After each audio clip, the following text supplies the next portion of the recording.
We would like to go over a few examples of EXOs besides the one that you probably already know. Those are examples that are from all around the world. But before I do that, I wanted to mention a couple of things. And the first thing is that we often get kind of asked, is the company EXO? Is it not an EXO? And I personally prefer to think about it a little bit differently. It's more, there are the 11 attributes. They have been derived from successful EXOs out there in the market. And I think the key question here is how much of an EXO you are and how much benefit you're getting from the model, right? Because the model is only helpful if it's adding value to your organization or to your client's organization. It's not valuable just because you tick some boxes somewhere, but it always should create some value. And actually on this slide, you can see each attribute actually can add there are multiple ways how each attribute can add value to a business. But I have just tried to highlight one just as an example, but of course there could be much more. So every attribute is not about do you have an attribute or not, it's about how much value is it adding to your business. So if I go from the top, the Massive Transformative Purpose, one of the benefits that it gives is inspiration. It also has other benefits. It gives clarity in decision-making. It helps to guide your company, helps to engage your community, helps to engage your employees. But overall, I think the key benefit is that it gives inspiration to internal and external stakeholders of the company. Staff on demand gives you expertise, gives you access to things that you don't have in your company. Even if you're, company like Uber, I mean, clearly they probably can drive, but it gives them access to people who are drivers, who get qualified and trained drivers, and who can actually drive their people around. So actually, the key service of Uber is to transport people from a place A to a place B, and they are using staff on demand to be able to do that, to provide their expertise and also provide their time and their labor to be able to do that. So it's usually a combination of expertise, labor, time. That's what staff on demand brings to an organization. For the community and crowd, a community gives you momentum. It essentially, when you grow your community and they also start to create value for each other and they start to speak about you to the world and kind of bring additional people to the community. A community is a way to get your momentum. Community is always tied with the Massive Transformative Purpose. It's a great way to get momentum. Algorithms give you automation. They can automate things that you don't have to do manually, and therefore you can kind of deploy the people that you have in doing other things. So one of the benefits of algorithms is automation. Another benefit could be extracting value out of data. Leverage assets give you flexibility with ups and downs and kind of economic cycles. When you own a lot of assets, sometimes there can be a liability in the kind of downtime. So leverage assets give you a bit more flexibility. Also, assets and technology, for example, which was one of the assets, it always changes over time. And so there's also flexibility because you can always upgrade to a new technology without kind of being tied down to an existing technology that you have. Engagement gives you participation. It's a way to to animate the community and get it active and help you to reach your business goals. So those are the 5 attributes, scale attributes that help you to access abundance. And then the 5 internal attributes that help you to manage the abundance. Interfaces give your customers access to the value that you want to create. So it's like accessibility is the one key benefit. And the better and more usable and more user-friendly interfaces you have, the more your customers will want to interact with you and the more easier it's for them to access the kind of value that you can bring to them and you can give to them. Dashboards give you clarity about where the organization is. So as any dashboard, you might have there some things that you measure in real time, some things that you measure once a day, something that you measure once a week, maybe something that you measure once a month. So you'll have different things, just like in an airplane on a dashboard. You have some things that are more real time and more needed or like kind of more important, and some other things that don't get updated so often. But overall, dashboards give you clarity about your business, where it is today and where it's going. Experimentation gives you learning. When you run experiments with clear hypotheses, you get so-called validated learning, which means that you're learning about your market, about your customer, what works, what doesn't work. So experimentation, the value of it for your company is learning. Autonomy gives you empowerment because people, when they are autonomous, when they can define their work and they have the responsibility, they also are empowered and they have ownership of whatever they are working on. And social technologies give you collaboration. Essentially, social technologies are technologies specifically. It's not social media and social technologies They help you to collaborate, for people to collaborate within your company, kind of on a horizontal level. And actually, you have peer-to-peer collaboration and peer-to-peer value creation, which is very powerful inside your company. So it is important, before we dive into looking at a different example of exponential organizations, I want to say that I think one of the better ways to relate to this, whether it's not like a binary category, I am an EXO, I'm not an EXO, but it's essentially looking at how much of an EXO I am and how much business value I am creating out of the attributes that I'm implementing, right? And this is also a good check when you work with your clients, because sometimes clients can say, yeah, we have we have Microsoft Teams, and so we have social technologies. And then you can ask them, well, is it strengthening your collaboration? And they say no, because nobody is using it. And you actually realize that attributes is not about ticking a box, but it's about the business value that those attributes are adding to your business. So even though Salim says for a new company, you should tap into all of these, and for an existing company, probably about 3 or 4 attributes are the right threshold where you start to get some of the benefits of being an exponential organization. You have exceptions to that rule, right? You have companies that have less attributes, like Google has been built on just one attribute, the algorithms, and has become a multi-billion-dollar business initially. Of course, now it's more complex and they do many more things and use many more attributes, but initially it was just algorithm. So sometimes you can have one and you can be an EXO. Sometimes you can have many of them and you still are not as scalable kind of as EXO you could be. So it's important to look at it in that way. So even the examples that I will be showing you, they show different organizations that are using and tapping into some of the attributes. And I have tried to select kind of very interesting and disparate companies, not just, like a ride-hailing service in 20 different countries. It's the same model, but I tried to select different companies with different models. But the key thing is that always asking how much of an EXO it is and how much value it is getting from those attributes. The second thing I want to mention, and the final thing, is that essentially having a high EXQ score or having a lot of EXO attributes doesn't guarantee that you are a successful business. It's actually, the kind of art of building successful businesses is much more complicated.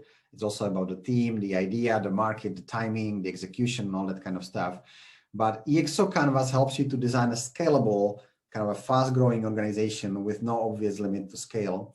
But a business model canvas, which very well complements the EXO Canvas, is also very important, because it helps you to actually have, make sure that you know who your customer is, what is the value that you're adding to them, and it makes you to have a sustainable business, right? So business model canvas, sustainable business, EXO Canvas, scalable business. So you can have a very high EXQ score, but if you don't have a product market fit, if you don't have customers, if your value proposition is not working for those customers, your business will still not work, right? So that's also important to realize.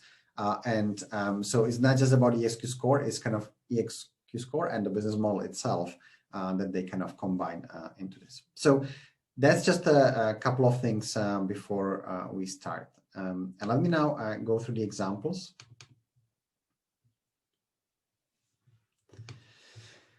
So I have prepared a few examples, and I'll just click through them one by one. I'll click on these, and I tell you a little bit about these companies and how they are using EXO attributes. So the first company is called TransferWise, and TransferWise is a service where you can transfer money between different currencies, between different countries. It's a company that's based out of UK. They have been backed by Richard Branson. It's a very successful, fast-growing company. They've been in the market for some time. And the way they do this is quite genius. They actually have bank accounts in all of their countries. And when you're transferring money, the money actually does not never cross the border. You just deposit it into there. Like if I'm sending money from UK to Spain, I deposit the money in pounds in a UK bank account and then take it out of Europe bank account in Spain, and then just send me euros to my Spanish bank account, right? So essentially the money never crosses borders, which means that they can put a much better exchange rate. So they are essentially leveraging assets of other banks. They are kind of having bank accounts in all of the different banks. They're using algorithms to match the demand and supply, because obviously if everybody is only sending money from UK to Spain, they will not have enough euros in Spain. So they are managing that through algorithms. They are also now building a lot of innovative kind of features and products around that, which is, for example, payments. You can have a debit card where it can be a multi-currency debit card. So they're kind of becoming like a bank, but they started as a as a kind of a money transfer. And they're able to save about 4 to 5% on a 1,000 euro transfer or $1,000 transfer. So kind of very interesting business. They are not a platform; they are a service business, right? So sometimes people ask us whether every EXO needs to be a platform. These are not platform, but it's still a very scalable and very successful business. Kind of using the algorithm, using a very innovative interface. It's very easy to transfer the money. Often it's like instant, right? You get the money instant because again, the money never needs to cross the border. And they've been actually also forming community around the fact that they are better than banks and they are able to save money to people from banks, and they use algorithms to kind of match things. So this is first one. Second one is a company called Quick Cargo. Quick Cargo is a company based out of Netherlands, and essentially it's a digital network for transport of goods. So this is more a B2B offering. And what they enable you to do is to ship your things cheaper, because they have a network of trucks. They are not their trucks, so that's a leverage assets. They are leveraging like trucks of other transport companies. And with algorithms, they are able to say, okay, this truck is only 20% full and it's going to this place, and we have actually something else that wants to go to that place. So they are able to actually kind of fill the truck. Therefore, it's cheaper, but also it's good for the environment. Actually, their purpose at some point on their website, they've removed it now, but which is a pity, I think, because it was brilliant. But it said that their purpose is no empty trucks, right? So essentially, trucks that are as full as possible, and therefore they are good for the environment, and they're also reducing cost. So this is a company out of Netherlands called Quick Cargo. And next is a US-based company called Corva. Corva, it's a company that puts a digital layer on top of drilling assets. So, I'm trying to really select examples that are quite wide and quite broad. And this is a company called Corva, and they essentially take oil and gas drilling assets and they put a digital layer on top of that to help companies to manage that better. Now, obviously, there is a question mark about oil and gas in general and whether we will have drilling assets. But in the meantime, I thought it's a very interesting example because they take a very traditional legacy industry and they are able to like bring them into the 21st century. And it's completely scalable because you just install their software on your assets, and they are then able to like help you to run that. So they are very scalable. And they are adding value and kind of optimizing, basically reducing costs from existing assets and how these are being worked on. Next company is called Xero. It's based out of New Zealand, and it's a software platform for accounting for small and medium companies. They have a very nice interface. It's very easy to take. Actually, if I scroll down a little bit, you can just see how beautiful it is. It's a very easy interface. You can see your whole business in real time. They usually integrate with, banks and bank accounts in different countries.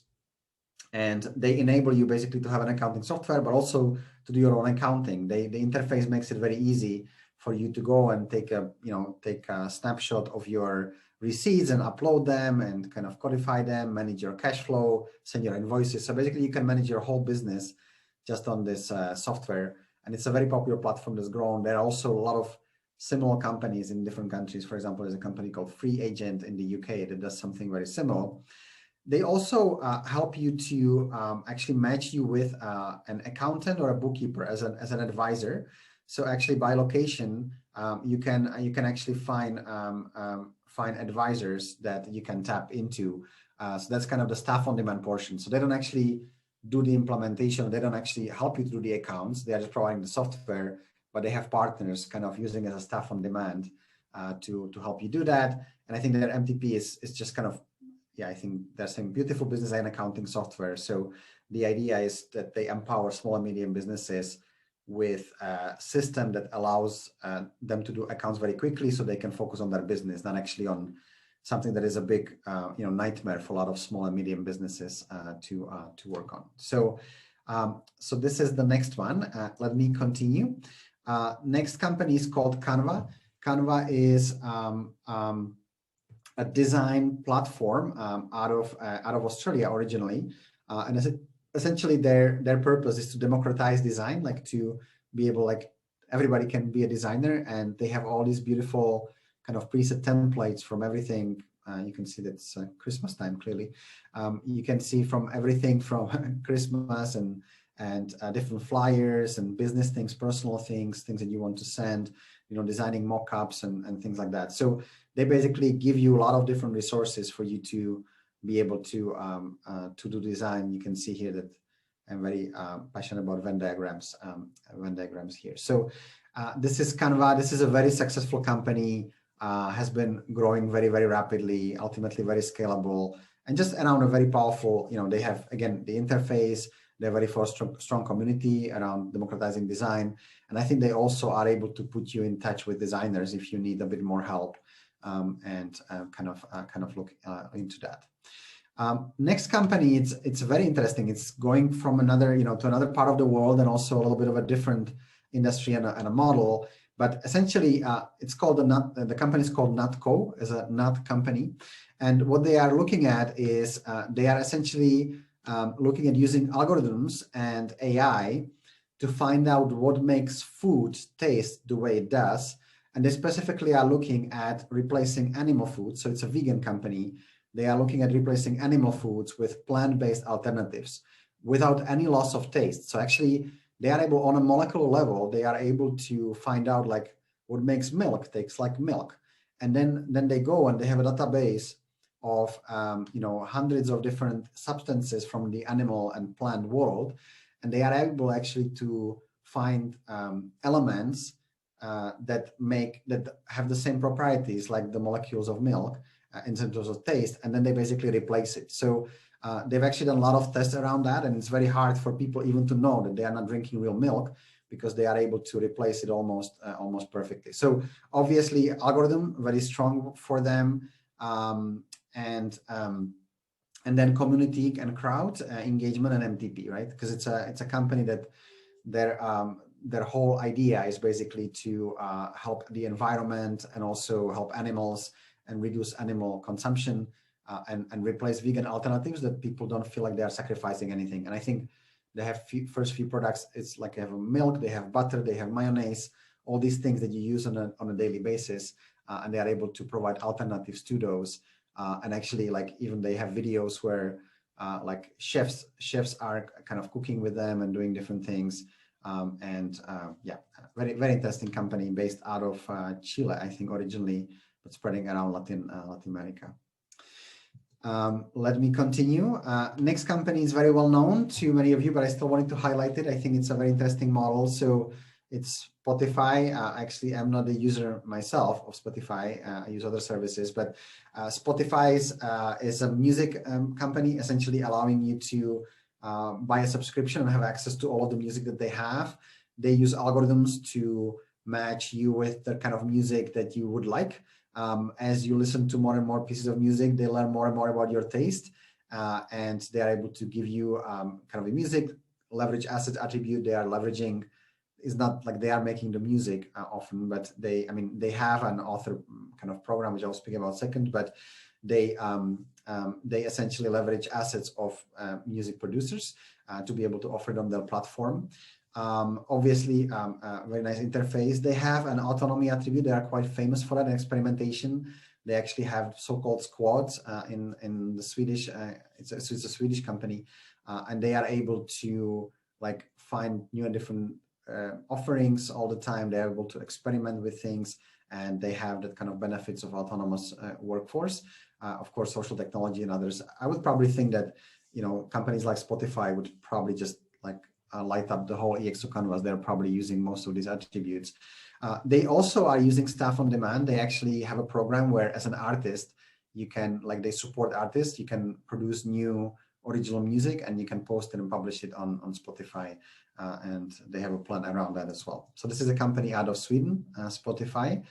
Next one is company out of Spain, and it's called Fever.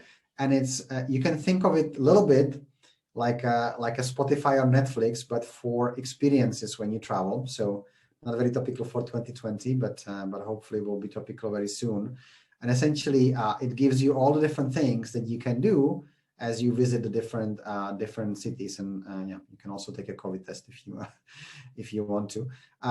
And it learns about the kind of experiences that you would like, and it provides certain experiences now, from culture to restaurants to sightseeing and things like that.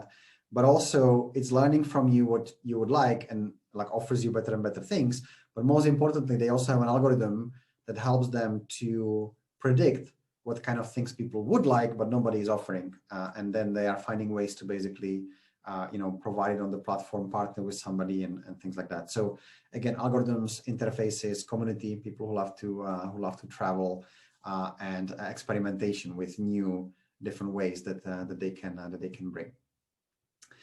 Next one, it's a company out of United States that is fascinating. They essentially, this is kind of their MTP, you could call it, maybe food gone good. So usually you say food gone bad, and this is food gone good. So what they've been able to do is they will be able to find a natural substance, and it's like a spray. And if you spray it on fresh food, like vegetables or fruit, they don't actually go rotten. Actually, they double the time until they rot. They actually examined, kind of also with algorithms and different things, they examined about how nature preserves food and what are the ingredients in the peel of an apple, for example, that preserve it, right, for a long time. And they extracted that and created a spray that you can spray onto anything. And therefore, you can radically decrease food going bad. Food waste, it's a big problem.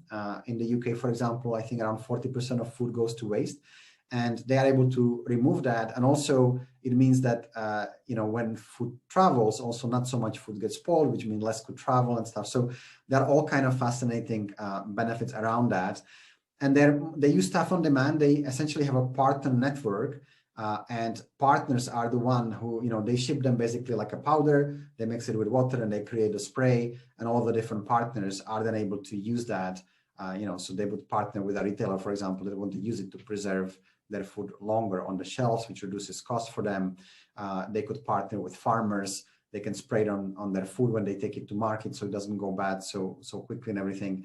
And this is also very important for organic produce, because organic produce is much more perishable than non-organic produce, right? So it actually goes back very, very quickly. So a very fascinating company with a kind of a strong MTP, sustainability mission, a community around reducing food waste and sustainability.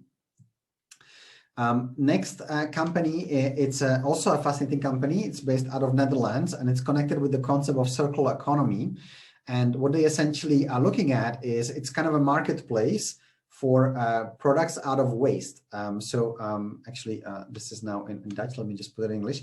And so essentially what they do is they partner with companies, and they use like kind of leverage assets from that way, because companies, when they are manufacturing things, they have a lot of waste, and they are able to look into that waste and find what is actually valuable in that waste. Actually, the founder of this company, she has a very nice TED talk that I would recommend to have a look at.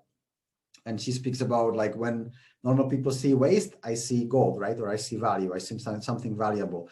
And so they are able to identify that. And then they have a marketplace, and they are using algorithms and interfaces to basically match different, like somebody's waste can be somebody's input, right? Somebody output can be somebody input, which is basically the key idea behind circular economy. Very interesting company. You can see they have matchmaking, they have a little bit of consultancy, and they have a marketplace, and they also are able to help with procurement, and clearly a strong MTP around circular economy and around reducing waste out there. And this time it's not food waste, but it's actually material waste kind of predominantly. And you can see they've actually run a pilot recently. They've been able to save 64 million euros through that pilot, and saved fresh water, saved carbon emissions, and kind of other ones. So very interesting company to look at. Going forward, there is a company called Provenance, which is also in the sustainability space. And they are using essentially blockchain algorithms and interfaces to essentially give every product in the world they call it like a product passport. So basically, you know exactly where each product in the world comes from. And they are actually bringing transparency into supply chains, and everything is trackable. So you can see here Like you can, if you buy something that has been kind of through their process, they actually partner with all of the major retailers for their produce.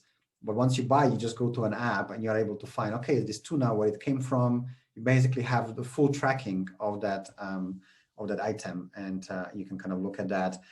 They are kind of, they have a team of experts, and they are working with a lot of different brands. It's a relatively young company, but kind of with, again, an MTP community, a very strong sustainability-driven mission. Very interesting. And you can see, join the transparency movement, right? When you see something like this, I mean, it's clearly they are using the community attribute, right? It's about like, join us, be in us, be with us in this journey. And it's a certified B Corp as well. And actually they have, if you look on here, they have tons of case studies, how they've been able to, so from looking at like tomatoes and what it comes from, to tuna, to, kind of chicken stock, to beauty brands. This is about, I don't know what that is. Another kind of sustainability. This is for fashion. Here you have just like launching, this is, I think, mattresses for circular economy, and so on and so forth, right? You can, so it's between agriculture, produce, and they have tons of examples where they've been able to use this technology. So very innovative use of technology, very innovative business model to look into, with a strong community and a social mission and their own certification that they have. Okay, next one is another company out of US. It's called UBDI. It essentially, it's the Universal Basic Data Income. So this company is kind of a little bit innovative out there, and they are essentially looking at how currently we give a lot of data to a lot of companies and we don't have any money coming out of that our way. Essentially, we are giving them for free, sometimes for an exchange of services, but sometimes just for free. And they are building a community of people, again, community and MTP very strong. They are building a community of people where they are able to use, you can see beautiful dashboard attribute here. They are essentially allowing you to monetize your data and actually get paid for seeing ads, get paid for giving your data to companies, and actually just by being yourself, you're able to actually create revenue for yourself. And it's called Universal Basic Data Income because it's an alternative to universal basic income that a state would be given. This is actually, you're creating yourself, just belonging to this platform. And you can see they have almost 40,000 people. They are leveraging big data, so definitely an algorithms attributes, really nice interface. Kind of you've seen that in dashboards. And they are now almost all over the world, 70,000 account. Community obviously very strong with them as well. Next company is called ShareTribe, which is based out of Finland originally. And ShareTribe, it's a marketplace as a service. It's a software company that you can subscribe and create your own marketplace very easily, essentially using the interface attributes, community very strong, people who love to build marketplaces, but mostly entrepreneurs. They are essentially, if you scroll down here, you can see becoming a marketplace entrepreneur has never been easier, right? So it's a message to the community. If you're an entrepreneur, if you have an idea, if you want to create a marketplace, come here, we'll help you to do that. And you can essentially, if you want to build a platform or marketplace business, which are highly scalable businesses, you can actually just validate your ideas with them. I think it's the basic plan they have is $79 a month. So it's not a lot, but you can validate whether actually people want to do the kind of trading that you want to do. So and then if they do, you can either upskill through them, or you can even build your own marketplace later on. So this is ShareTribe. Let's go now to Asia a little bit. Gojek is a very successful. There's actually tons of companies around the world, to be honest, that are able to do some kind of a version of delivery to providing services, like the kind of economy where they would use staff on demand to actually provide things to people. Gojek started as a ride-hailing service in Indonesia, is now spread all across Asia, and you can see all the different services they have. So Go Ride, Go Card, Go Send, Go Food, Go Medicine, like all these kind of. So they now offer 20 different services. All of it is via a platform, an interface, algorithms, and staff on demand. and kind of an MTP, usually something along the lines of making the life easier, kind of making things happen. And actually, there are companies like that nearly in every country of the world. I didn't want to like mention all of them, just giving you one, but it's a very common model that's been replicated all around the world in different countries. An interesting one is this is more for just basically for driving, although you know, it's a kind of another variant of that because they are also expanding into other things. And this is based out of UAE. It's called Kareem. And the interesting thing about them, actually, you can again see like the different services that they have. And the interesting thing about them is that they've been able to compete successfully with Uber. I think they have now been acquired, but for a long time they kind of beat actually Uber in the UAE market. And they did that because they like make a they culturally adapted the business to the audience. So the way they communicated, the way they related to their customers, the way they were pricing things, the way like everything was oriented towards the Arabic world in the Middle East.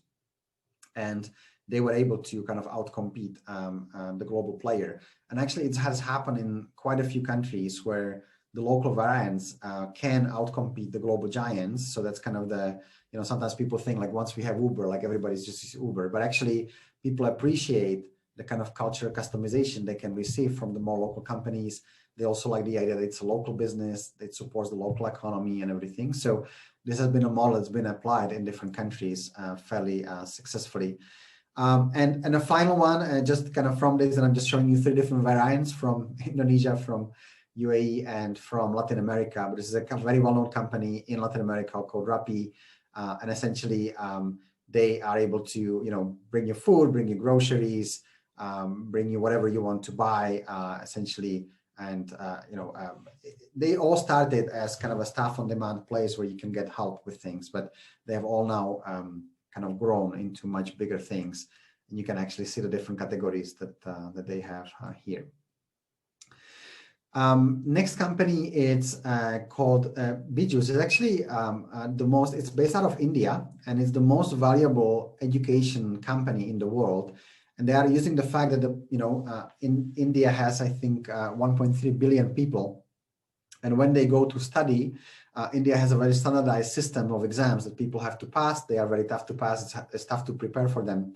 And this is basically a platform where you can take courses that help you to succeed in those exams, or you can get a tutor, like a personalized tutor, that you connect with them virtually, and they support you. It's a kind of you have the classes, you have the learning app, you have also something for kids. They use algorithms to personalize your learning path. They are able to bring you the individual attention through their whole network of tutors. And you can see some of the impressive numbers here. So 64 million downloads. They are now in 1,700 cities. So essentially, kind of came out of India, but now becoming a global company, helping students to better study for exams and to pass those exams. So this is Bijus. Next one is out of South Africa, and it's essentially a marketplace for domestic cleaners, for domestic workers. There is, again, tons of these in, often there is multiple of them in each country, but also many of them all around the world. But essentially, it's a marketplace for domestic workers, for cleaners, with kind of benefits. Just a kind of an interesting model. They, again, using interface attribute, community attribute, and the MTP attribute, and it's kind of a two-sided marketplace where they are matching the clients who want to have their house cleaned with those that can come and to clean. Farm Crowdy, it's a company out of Nigeria, and I think I have clicked the wrong link here. Maybe it's with a.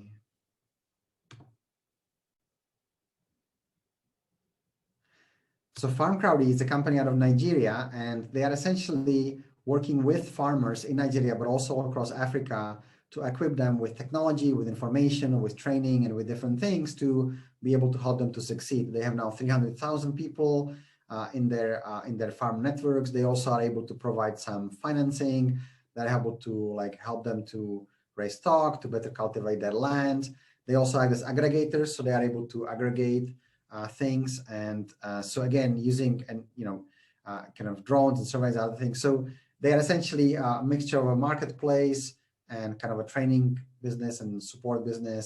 And they are working as a platform for smallholder farmers to equip them from everything from which food to grow, to how to grow it, to how to distribute it, how to sell it, and with kind of the entire life cycle. And there's actually, again, quite a lot of companies like that around the world that are looking to support farmers also in Asia and in Latin America and kind of other countries. Rev.com is a company that helps to translate things, and I just selected them. We've recently worked with them.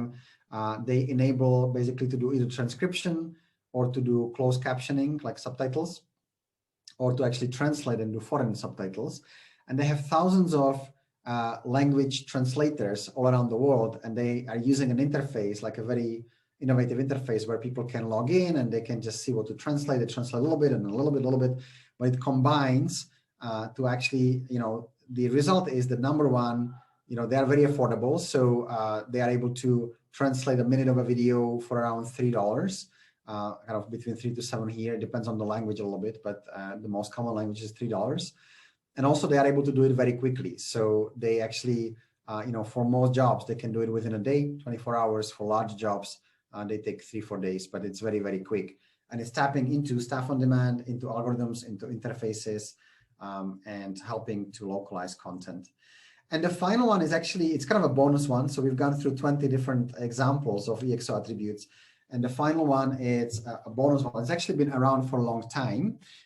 And it's a very impressive organization that actually was co-founded by Julie Hanna, who's kind of extended member of our community. So we have a video interview with her and Salim that was done recently. And essentially, the idea is fascinating. They take small entrepreneurs, just like you can see here, 3 small entrepreneurs, either individuals or groups. And you can take, let's say, I think the minimum donation is $20. So you take $20 and you select who you want to invest. And they are always like, this is a loan of $725, right? And that usually is an investment. For example, investment into a sewing machine, or investment into a shop, investment into a car to get faster to market and things. So those are entrepreneurs who are asking for a small investment, and basically you, like multiple people fund these, and then they have a repayment period. So within anything between 6 months to 12 months, sometimes 2 years, they basically work, and with that investment that you gave them, they give you the money back. And you actually have the $20 that you've given, so you can give it to somebody else. So actually, it's not like you need to invest more and more money. You can just take $20 and you can be investing all the time. Like every 6 months, you can just select another entrepreneur somewhere around the world. And the results are incredible. So they have already loaned $1.5 billion. They had almost 2 million lenders, right? 2 million people lending. They have $96 repayment rates, which is highest than most banks. They are now in 77 countries and have been doing this for 15 years. And you can see here from Jenny that says, constantly blown away by the impact from the same $25 being lent over and over again. She just made a loan, 11th loan to a single mother in Nicaragua. And the other great thing is that they actually, you actually know the stories of the people, because they take a lot of care to verify everybody who is actually taking the loan and tell you their story. What is actually their story? They take pictures, they tell you what they are working on, what they want to do. So you really feel like you're connected with them. So that's kind of a bonus one. I think it's an amazing case study of an exponential organization, or organization using exponential organizations attributes for social cause, for a social benefit. And on that note, that's going to wrap up our tour through EXOs. So thank you very much for your attention. Hopefully this was helpful. We are gathering at a global database. We now have about 500 EXOs all around the world, and we are sharing that with people in our consultant certification course. So thank you very much.